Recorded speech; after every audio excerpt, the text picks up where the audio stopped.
Les domiciles de 2 maires attaqués lors d'une nouvelle nuit d'émeute en France. Les violences ont toutefois globalement baissé d'intensité. Volodymyr Zelensky à Odessa pour célébrer la marine ukrainienne et remercier les soldats qui défendent la ville portuaire de la mer Noire. Aux États-Unis, une fête de quartier tourne au drame à Baltimore. Une fusillade a éclaté, faisant plusieurs victimes. Frappes israéliennes sur Homs en Syrie ces dernières heures. Des sites du Hezbollah et des dépôts de munitions auraient été visés. Une nouvelle victoire pour Max Verstappen en Autriche. Le pilote de Formule 1 néerlandais se rapproche d'un 3e sacre mondial consécutif.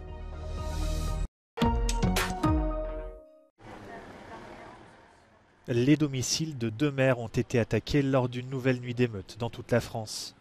Ici, à l'Aille-les-Roses, au sud de Paris, c'est une voiture bélier qui a foncé vers le domicile du maire, absent au moment des faits. Son épouse s'est blessée à la jambe en fuyant avec ses 2 enfants, âgés de 5 et 7 ans. Une tentative d'incendie a également eu lieu au domicile du maire de la commune La Riche, près de Tours. Les violences qui font suite à la mort de Naël, tué mardi par un policier lors d'un contrôle routier, ont toutefois baissé d'intensité. Près de 700 personnes ont été interpellées dans la nuit de samedi à dimanche, contre plus de 1000 la nuit précédente.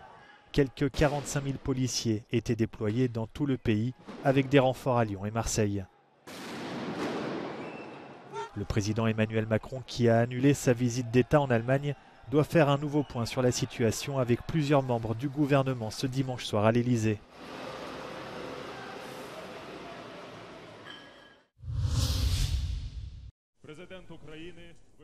Chaque premier dimanche de juillet, l'Ukraine célèbre la fondation des forces navales militaires du pays.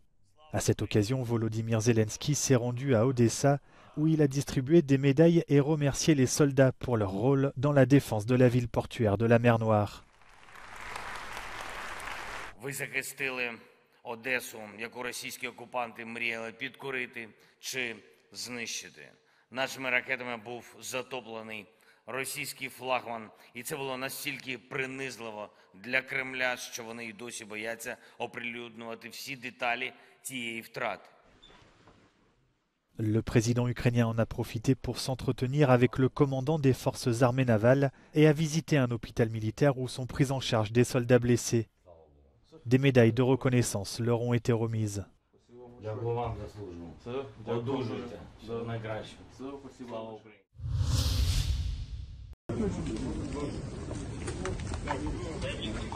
De nombreuses questions demeurent à la suite de la mutinerie du groupe Wagner.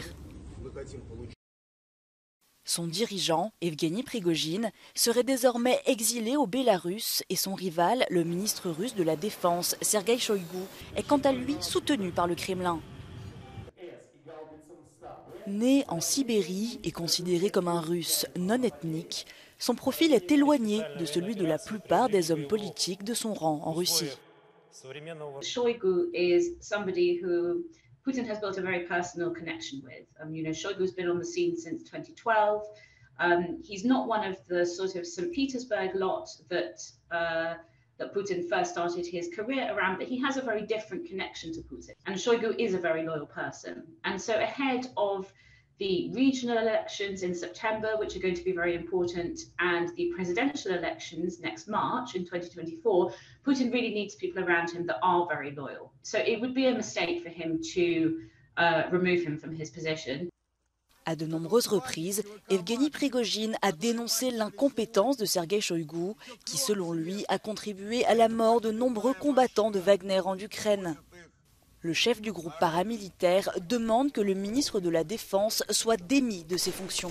As far as Shoigu himself is concerned, I'm not convinced that he's going anywhere. I think his position is relatively assured for now. And then I think in terms of the other military leadership, it is possible in the coming weeks and the coming months that Putin might undergo some kind of rotation, some kind of movements of senior commanders.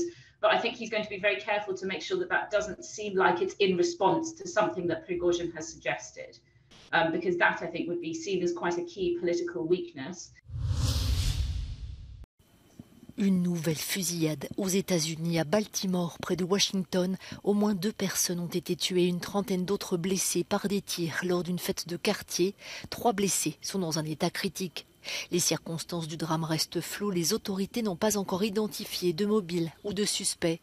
La fusillade s'est produite dans un quartier populaire. La ville de 575 000 habitants peine à se défaire de son image violente.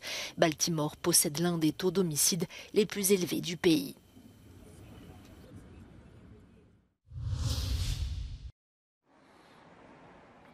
Israël a mené ces dernières heures des frappes aériennes sur des zones proches de la ville de Homs dans le centre de la Syrie. Les autorités syriennes indiquent avoir intercepté plusieurs missiles et ont fait état de pertes matérielles. Selon l'Observatoire syrien des droits de l'homme, une ONG établie au Royaume-Uni disposant d'un vaste réseau de sources à travers la Syrie, ces frappes ont ciblé des sites du Hezbollah et des dépôts de munitions, faisant un mort et 4 blessés, tous membres des gardiens de la révolution islamique d'Iran.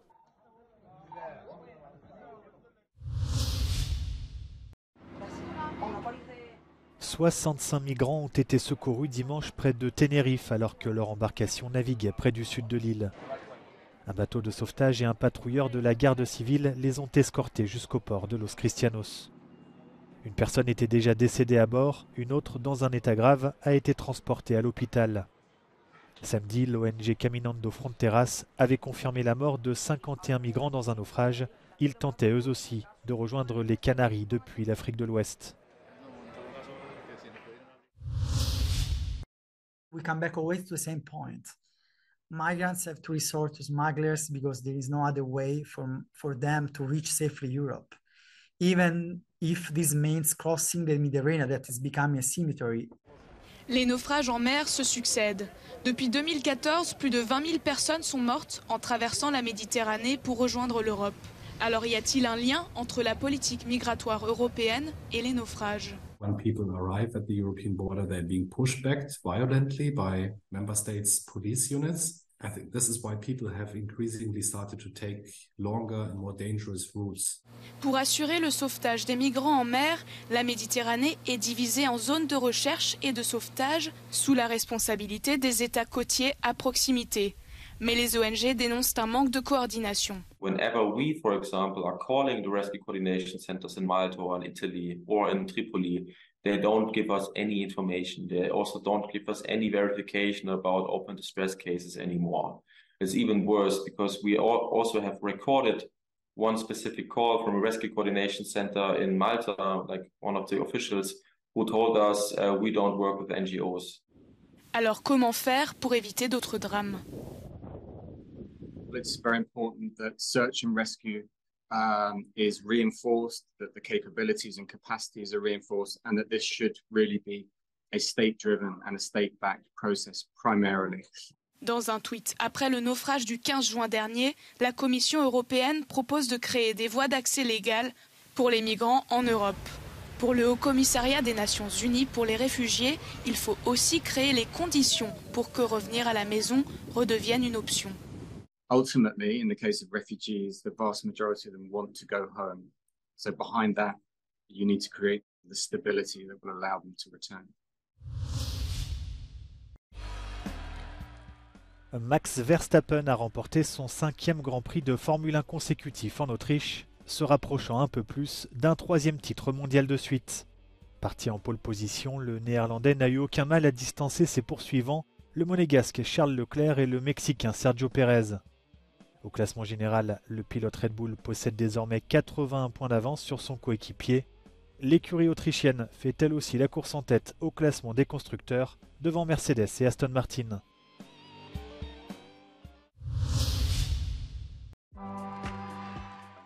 Le Français Victor Lafay a remporté la 2e étape du Tour de France à Saint-Sébastien.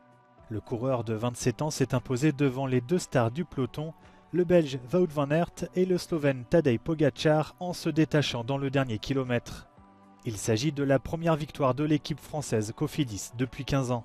Le Britannique Adam Yates, vainqueur de la première étape, conserve lui le maillot jaune. Victor Lafay est 4e du classement général à 12 secondes du leader.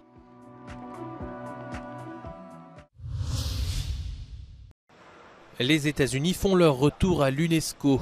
Washington avait quitté l'agence onusienne sous la présidence de Donald Trump, mais l'administration Biden, qui défend le multilatéralisme, souhaite s'impliquer de nouveau, l'UNESCO étant une instance de coopération pour la culture, l'éducation, mais aussi les technologies comme l'intelligence artificielle, enjeu stratégique des prochaines années. If you're really going to say that you are involved in global cooperation on a range of issues, whether we're talking about climate change, whether we're talking about journalistic freedom, whether we're talking about technological and scientific progress, you should be part of UNESCO. Why shouldn't we work together for educational, scientific, and cultural heritage and for progress? Now, it may happen that by being on the right side of contemporary affairs, you also gain soft power for yourself. 10 pays ont voté contre la réintégration de Washington, dont la Russie, la Syrie, l'Iran et la Chine, puissances concurrentes, qui souhaitent transformer l'ordre international en sa faveur. The Biden administration recognizes, in terms of power politics, that if you're not in UNESCO, you give up leadership or a primary position to China. And there will be some posturing over the U.S. re-entry into UNESCO. The Chinese are putting out PR through the Communist Party newspaper that, you know, if the U.S. is doing this just to try to gain advantage versus us, we won't let this happen.